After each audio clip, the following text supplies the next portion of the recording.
let's review Janusirsasana, head to the knee pose, which is a seated forward bend that's going to open the spine, increasing spinal health and energy flow while stretching the entire backside of the body.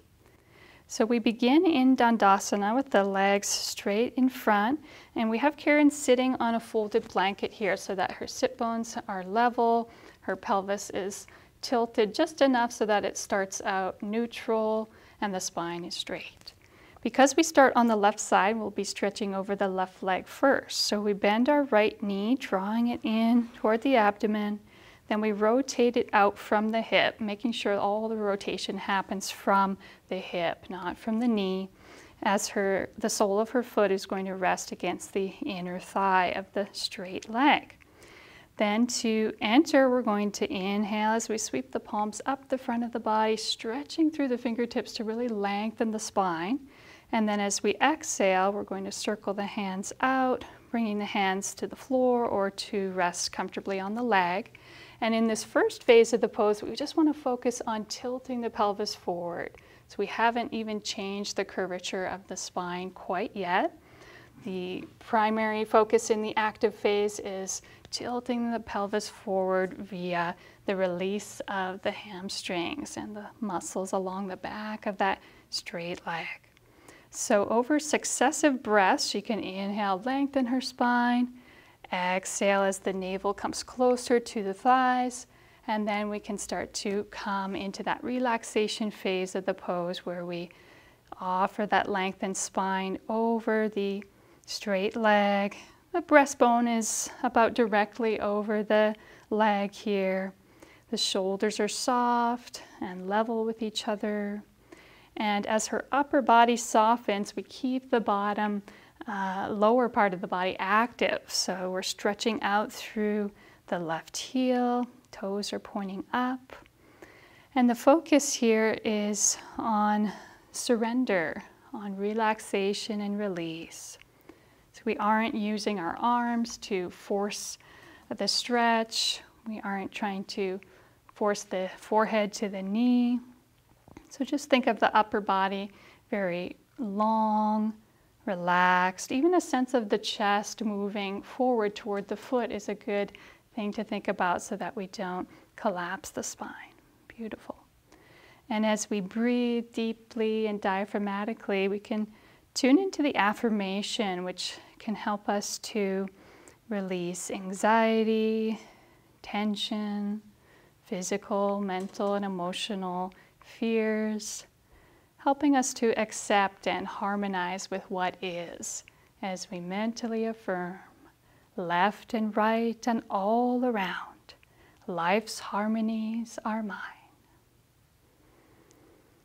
And to come out of the pose, we can use our hands on the floor as we inhale, walking them back in, recapturing a straight spine as we sweep the palms up the front of the body, and exhale, circling wide as though you're surrounding yourself with that energy. Then you could sit cross-legged, drawing the straight leg in before repeating the pose on the other side. Now there are some ways to assist that forward tilt of the pelvis, especially if you have tight hips or hamstrings. You might actually sit on 2 folded blankets or just more cushioning so that you can get a greater tilt here in the pelvis.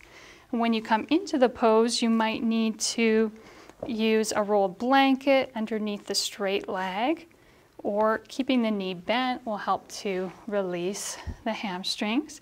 If when you rotate that outer hip out to the side, if it causes, or if your knee is hovering rather, then it's good to prop it up a little bit. You can also use a strap in this pose. So if you come into the pose, raising the arms first, circling them out, then you could have a strap just ready to go here, and you would place it over the ball of your foot.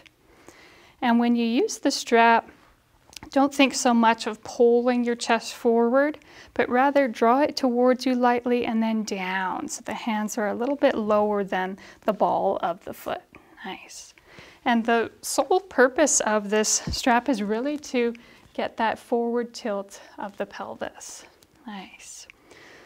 And then as you come into the relaxation phase of the pose, you could let go of the strap and come into that surrender phase. Beautiful.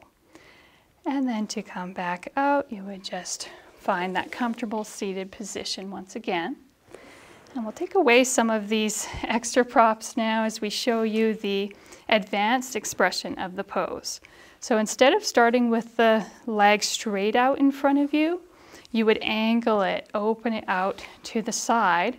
This advanced expression is better for those who have spinal health, flexibility, and good body awareness, because now we're going to add a twist into the forward bend. So we inhale as we raise the arms, exhale as we twist, facing that straight leg, coming into the active phase briefly, and then also coming into that relaxation phase. And the shoulders are just nice and level here. And this is a great expression of Janusirsasana, head to the knee pose.